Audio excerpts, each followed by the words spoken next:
Enforced measures ipinatupad sa North Cotabato kasunod ng pagdami ng kaso ng African Swine Flu o ASF.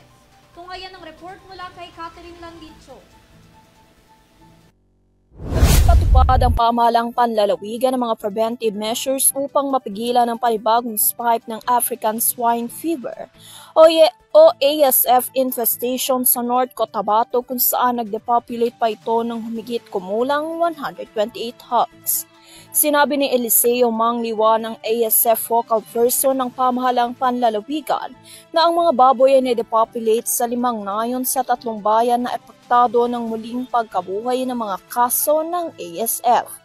Anya ang Office of the Provincial Veterinarian ay nakipag-ugnayan na sa mga local government units upang ganap na ipatupad ang mga checkpoints sa hangganan sa bawat baryo at mahigpit na subaybayan ang biosecurity measures sa mga hog raisers.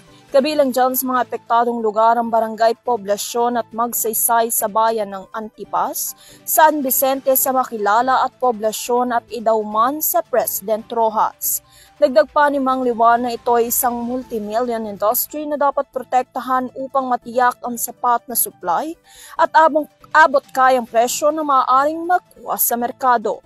Nauna rito, ipinagutos si Governor Emilio Talino Mendoza sa lahat ng local chief executive ng ahensya at iba pang stakeholders na ipatupad ang mas mahigpit na protocols para matigil ang pagkalat ng ASF mula sa ground zero hanggang sa mga kalapit na bayan.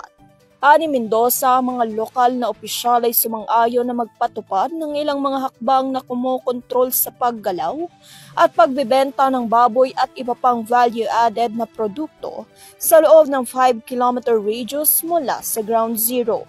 Inilunsad din ang isang provincial-wide information campaign para itaas ang kamalayan at palakasin ang mga aktibidad sa pagsubaybay sa ASF, habang ang mga kupunan ng bantay sa barangay kontra ASF ay sinaaktibo rin. Samantala, mga may-ari ng baboy sa loob ng 500-meter radius na nagnegatibo sa swine test ay dapat din kumuha ng ASF free certification mula sa Municipal Agriculture Office sa loob ng 7 araw at pagkatapos ay ibenta ang mga baboy sa loob ng village. Para sa EuroTV News, Catherine Landicho, sumasaludo sa bawat Pilipino.